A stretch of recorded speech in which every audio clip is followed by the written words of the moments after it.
Hello, Mr. Patterson here. In this video, we're going to take a look at the analysis on our Exploring Periodic Trends lab. All right. In class here recently, we've been looking at the properties of the elements and how they behave as we arrange them in order from lowest atomic number to highest atomic number. Okay. And we had five different categories or five different properties that we looked at. We looked at atomic radius, first ionization energy, electronegativity, the highest energy level being filled on the atom, and then the number of valence electrons. All right, so we collected all that information, we generated some graphs, now we're going to take a look at them. All right, so we're going to look at this in two different ways. One, we're going to look at our data as we go across a period, and then next we'll look at it going down a group. All right, let's start with atomic radius. So here's our atomic radius graph. If you take a look at this, you can see that there's a very distinct pattern here. You see these lines that cut across the graph. So as you move from low atomic number, okay, so this atomic number, this would be 3 down here, all the way up to atomic number, in this case, this is 9. As we move from element 3 to 9, we can see that the atomic radius, or the size of that atom, gets smaller and smaller. We can do the same thing if we look here, and this is atomic number 11, going all the way over here to atomic number 18. Well, where do those elements lie? These are in period 2. The first element is lithium, the last one is fluorine. We have no information right here for element number 10, which is neon, and that's okay. The next set of data points are for period 3. So sodium at atomic number 11, all the way over to argon, atomic number 18. Okay, so we get the same trend for both of those going across the period. Okay. One thing to note here, even though we don't have the data for element 10, we could make a prediction.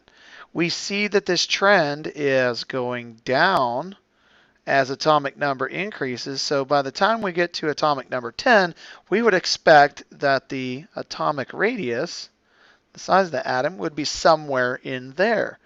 So I could read that from the graph over here, and I could take a guess that, oh, maybe that's 40 picometers. So even though I'm missing data, I can still use that trend to predict the properties of the elements. And this is exactly what Dmitry Mendeleev did, all right, as he saw these patterns and made predictions for missing elements. All right, let's move on. Let's look at the trend of atomic radius as we go down a group. So going down a group, what I've done here is I've highlighted the elements in group number 1. So this is hydrogen, this is lithium, this is sodium, and this is potassium.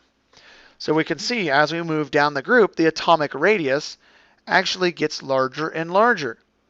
Well, why is that? Why does the atomic radius get smaller as you go across a period and get larger as you go down a group? All right, the answer lies in Coulomb's law. All right, so Coulomb's law, it tells us a couple things. Coulomb's law relates the attractive or repulsive force between charged particles, and the relationship is if the charge between those particles, or charge of those particles, goes up, that the force of attraction goes up. So Coulomb's law states the force of attraction between two charged particles is directly proportional to the amount of charge. But it also tells us that as distance goes up, the attractive force goes down. So the force of attraction, or the force between two charged particles, is inversely proportional to distance. So as distance goes up, force goes down. In these relationships, it can be reversed. You bring the charge down, the force goes down. If you decrease the distance, the force goes up. Okay, so let's look at this. As we go across the periodic table this way, what happens to the number of charged particles? Well, we start here with lithium with 3 protons. And then beryllium has 4 protons, boron with 5 protons, etc., etc., etc., all the way over to neon, which has 10 protons. Well, if there are a certain number of protons in an element, you have the same number of electrons. So the more positive charge you're adding to the nucleus, you're also adding more negative charge to the electrons outside of the element. That's going to make the force of attraction for the nucleus and the electrons greater. What does that do? It shrinks the size. It pulls those electrons in closer to the atom, making the radius smaller. What about going down? Okay, what about going down a group? Well, we have to look here. As we go from hydrogen, it has 1 proton. Lithium with 3, sodium with 11, and potassium with 19. So Coulomb's law would suggest that as you go down the group, there should be more attraction between the electrons and the protons. So the radius should get smaller. The electrons should be pulled in tighter. But as you add electrons, as you go down a group, you're adding another energy level.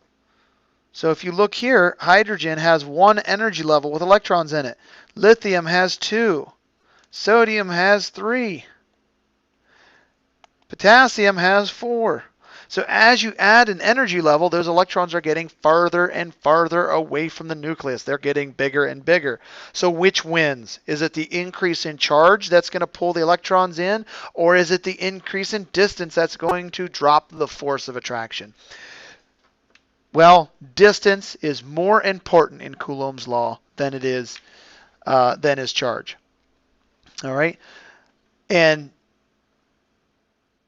I'll relate it this way. The force of attraction is proportional to the amount of charge.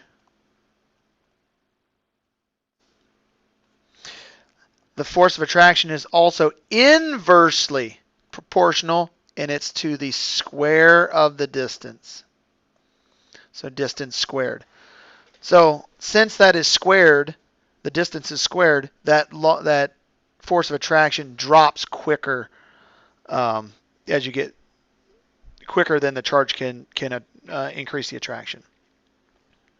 All right. So let's look at the other trends and see what's going on there. Here's ionization energy. All right, I've highlighted the second period and the third period in different colors. You can see as you move across that period from element number 3 to 10, the ionization energy increases. And same thing for the third period. You go from element number 11 to element number 18, the ionization energy increases. Why is that? Well, these electrons are getting closer and closer to the nucleus because their radius is smaller. They're harder to pull off, and ionization energy just tells us how hard it is to remove an electron. All right, what about as we go down a group? Well, it comes back to that atomic radius once again. All right, as you move down a group, we have hydrogen once again here, and lithium here, sodium here, and potassium right here. You can see that the ionization energy keeps dropping as you go down a group. So the reason for that is there's less attractive force on those electrons. They're getting further and further away from the nucleus. They're easier and easier to pull off. How about electronegativity? This is the ability for an atom to attract electrons. All right, so the smaller the atom and the more charge that it has, the more electronegative it is. So once again, we see this relationship as you go across the periodic table here in period 2. the electronegativity is increasing as you go across from lithium all the way over to fluorine. And we don't have neon in there. We'll talk about that later when we discuss bonding.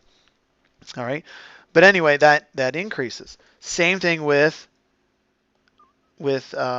period number 3. As you go across the period, electronegativity goes up. That's because you have smaller atoms. As you go across, the electrons can get closer to that, and they're held on more tightly. What about going down a group?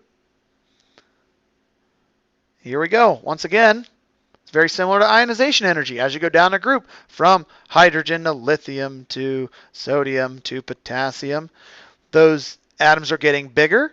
So the electrons can't get really close to the nucleus, so they're not pulled in as strongly. Okay, it won't be able to attract electrons towards the nucleus. So electronegativity decreases as you go down a group. And the last 2 trends we'll look at together. As you go across the periodic table, the highest energy level being filled stays the same. There's no change. So everything in that one particular period has the same highest energy level being filled. And then for valence electrons, right here, you can see that it goes up by 1 for each element that you go across the period. That's because you're adding a proton to the nucleus. You must add an electron, and that's going to be added to the outermost energy level, which are the valence electrons. Okay, as you go down a group, what happens to the highest energy level filled? Well, you add an energy level each time that you move down a group. So there's a jump between each atom in the going down a group. What about number of valence electrons? Well, valence electrons, those are the number of electrons in the outside, the highest energy level. As you go down a group, they're all the same. So group 1 elements that I'm circling here that I've had highlighted, they all have 1 electron on the outside of them. All right. Now, let's recap. Okay, and here's a great diagram for that. The arrows point the way of increasing the value. So if we talk about electronegativity, as we go across a period from left to right, electronegativity will increase. Electronegativity also increases as you go up a group. All right. Atomic radius, well, if you go down a group,